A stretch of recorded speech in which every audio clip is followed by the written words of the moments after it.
I came home on a Thursday. It was late afternoon, sun still high, air dry and warm, one of those southern spring days that smells like fresh-cut grass and gasoline. After 11 months deployed in Iraq, all I wanted was a hot shower, a cold beer, and to hold my wife in my arms again. That was it. Nothing fancy. I didn't even care about the welcome sign or the yellow ribbon or the family barbecue. I just wanted us again. We'd texted the week before. She said she couldn't wait to see me. She said she'd been counting down the hours. I believed her. Why wouldn't I? She was my wife. We'd been married 5 years. She'd been with me through basic, my first overseas rotation, even the back injury that almost got me medically discharged. She was my person, my constant.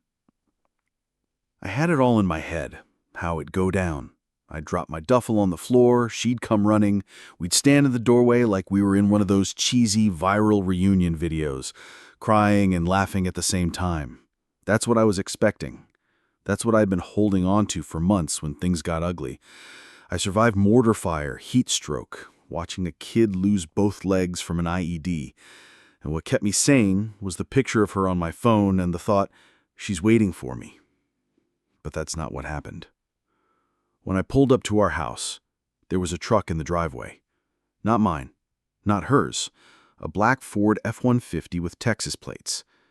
I figured maybe her brother was visiting or a friend helping her with something. I didn't overthink it, not at first. Then I saw the front door. It was painted blue. We'd always talked about doing it, but never got around to it.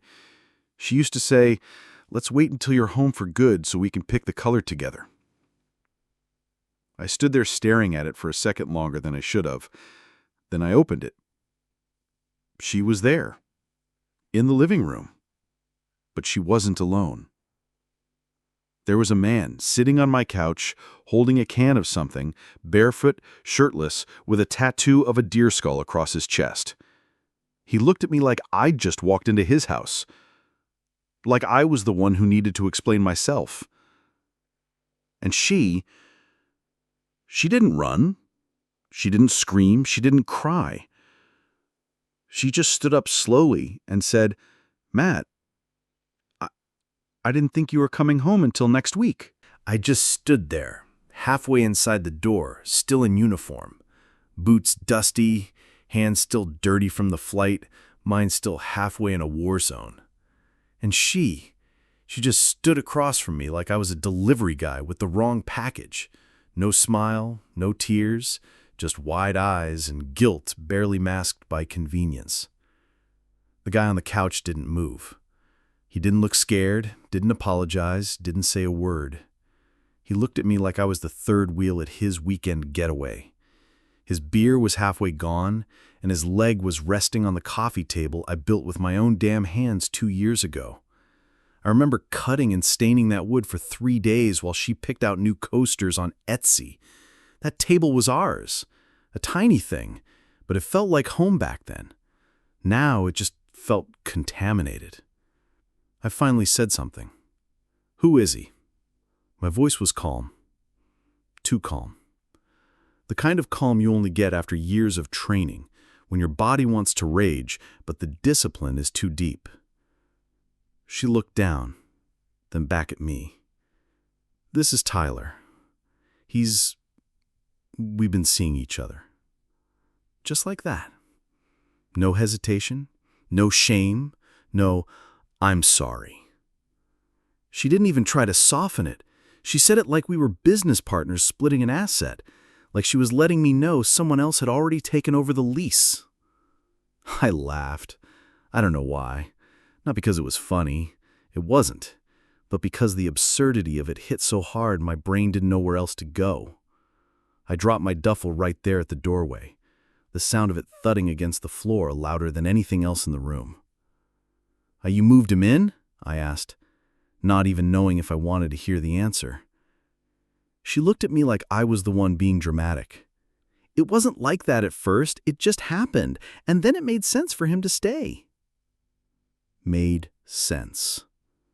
That was her phrase. Not "I'm sorry," not "I messed up," not "I still love you." Just, it made sense. My hands were clenched, not from rage, but from holding too much in. I took 2 steps inside. Tyler stood up finally, clearly unsure whether to puff his chest or back off. He was taller than me. Younger, maybe? Looked like the kind of guy who lifts weights, wears axe, and talks over women in restaurants. I looked him straight in the face and asked, "How long?"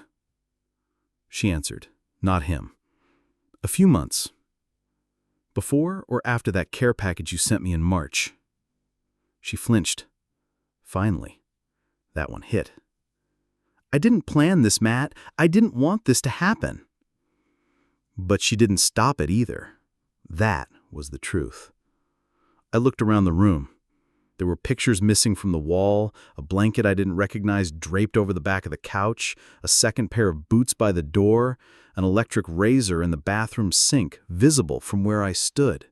Subtle changes. Things you wouldn't notice if you've been gone 11 months thinking the person you love was waiting for you. I couldn't wait 1 more week. I couldn't give me the decency of a clean break, a conversation, anything. Her arms were crossed. She wasn't crying. She wasn't begging. She just stood there like someone who'd already rehearsed this moment 100 times and decided it wasn't her problem anymore. That was the worst part. Not the cheating, not the guy in my house, but the realization that she'd moved on emotionally long before she moved him in. That I was the only one still living in our marriage. I didn't punch him. I didn't scream at her. I didn't flip the coffee table or throw my bag through a wall, even though every muscle in my body wanted to. I just looked around one last time at the place I used to call home and realized it didn't belong to me anymore. She did a better job erasing me than any war ever could. So I picked up my duffel and left. I got in my truck and drove for almost 2 hours without any direction, just straight, down back roads and county highways, until the sun started dropping behind the trees and the gaslight blinked on. I found a cheap motel near a gas station in a town I didn't even recognize, paid cash, and shut the door behind me like I was closing the last page of a book I never wanted to read. I sat on the edge of the bed for a long time, still in uniform. Boots caked in dust, shirt soaked in sweat. I hadn't even had a chance to change. 11 months in a combat zone, and I'd been back on U.S. soil for 6 hours before everything I thought I was coming home to got ripped away from me. I pulled my phone out and looked at our old messages. The texts from her during the deployment now read like lies. "I miss you. I can't wait to feel safe again when you're home. You're my whole world." I used to read those messages at night in a plywood shack between mortar warnings. Now I could barely look at them without feeling sick. I dropped the phone on the nightstand and just sat there in silence. I didn't cry. I couldn't. My body wouldn't let me. I'd seen friends die. I'd held guys together while the medic tried to stop the bleeding. I'd walked into villages not knowing if I'd walk back out. I'd learned how to control my emotions like a switch. But this was different. This wasn't war. This was betrayal. And there's no manual for surviving that. The TV was on in the background, some local news about the weather. I wasn't listening. My brain was stuck on replay. Her face when I walked in, his leg on my coffee table, her arms crossed like she was the one who'd been wronged. None of it made sense. I tried to justify it. Maybe she was lonely. Maybe the distance had worn her down. Maybe she thought I wouldn't make it home this time and she braced herself for the worst. But none of those excuses held up. She could have called. She could have sent one honest message and ended things before they got this far. Instead, she invited someone else into my house, into our bed, into my life like I never existed. I don't know how long I sat there. Maybe an hour, maybe 3. At some point, I stripped off the uniform and took a shower. The water was lukewarm and the pressure sucked, but I stayed under it for what felt like forever. Like I could wash her off my skin. Like I could scrub away the memory of coming home to someone else's life. When I got out, I looked at myself in the mirror. I didn't recognize the guy staring back. I looked older than 30, the lines on my face deeper, my eyes darker. The kind of tired that doesn't come from combat. The kind that settles in your bones when everything you believed in turns out to be a lie. I lay in bed fully awake until the sun came up. I woke up with a knot in my chest and a pounding in my head. Motel pillows were paper thin. The air smelled like bleach and mildew. But none of that compared to the heaviness sitting on my ribs. It wasn't the mattress or the long drive. It was the memory. And it didn't fade overnight. The sunlight coming through the curtains didn't feel warm. It just made everything too clear, too real. Like the world didn't care that mine had been torn in half. I sat up slowly, every muscle sore, not from battle, from emotional whiplash. The first thing I thought was, what now? All my things were still in that house.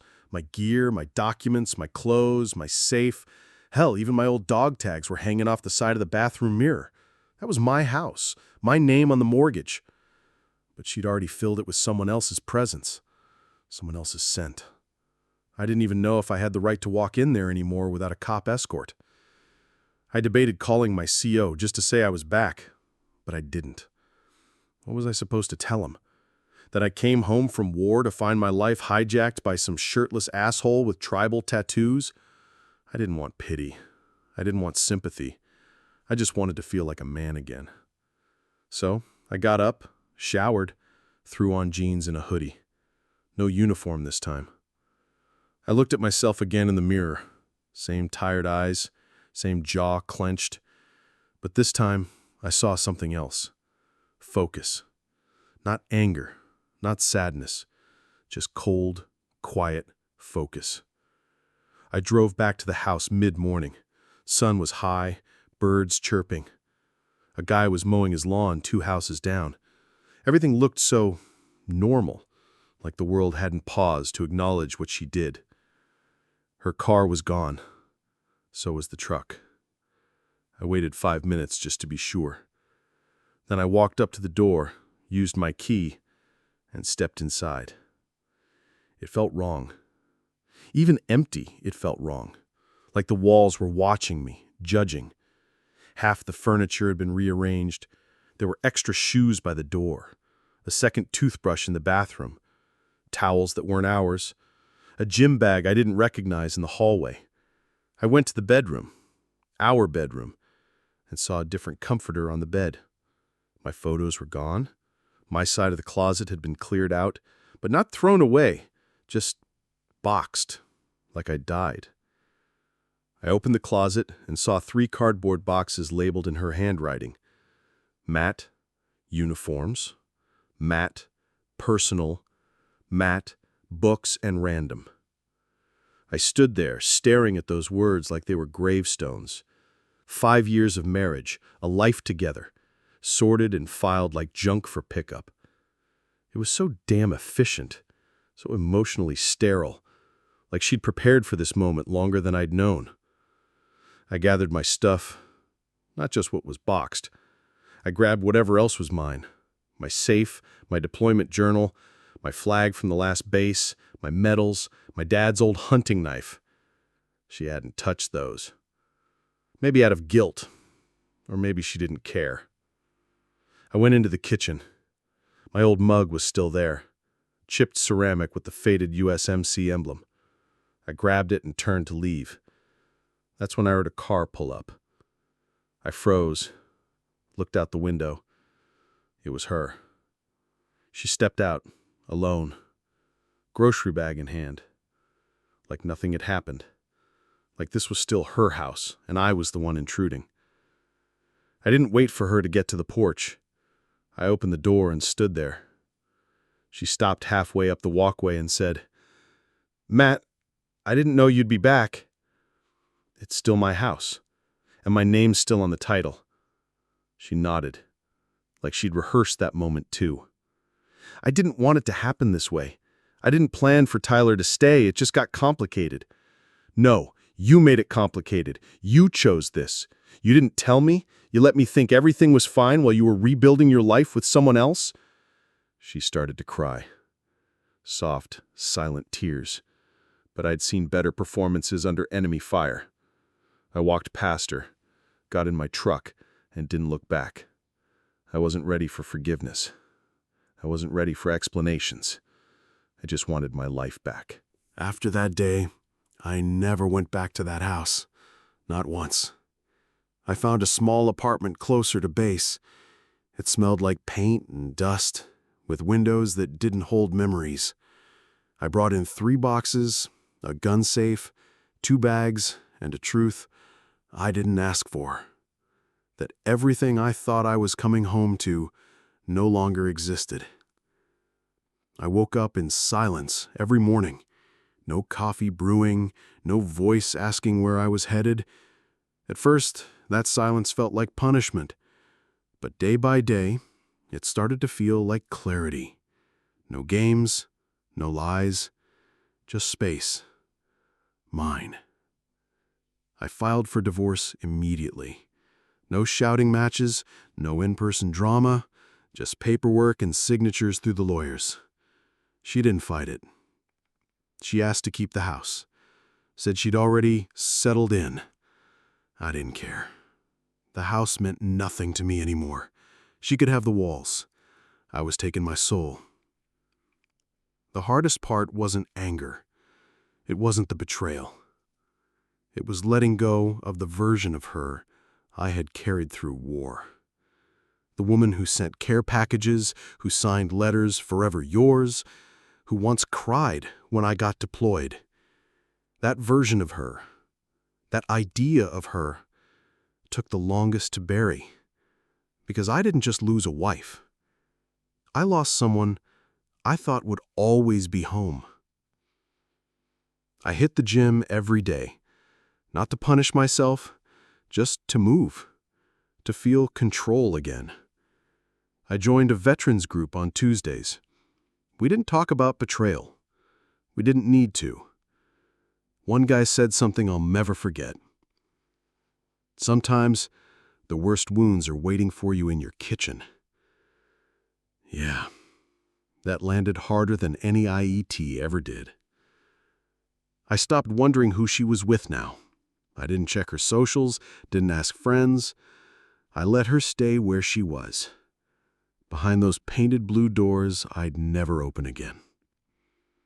People ask me, did you really believe she'd wait for you? And I answer honestly, yes. Because if I didn't believe that, then what the hell was I fighting for? A year later, I transferred. New base, new town. Clean slate. When I packed my apartment, I realized the boxes felt lighter. Not because I had fewer things, but because I had less weight inside me. Now, I don't live in fear of being lied to. I don't carry her mistakes anymore. I carry myself, steady, scarred, but standing. I made it home from war, and somehow I survived the battle that waited after it.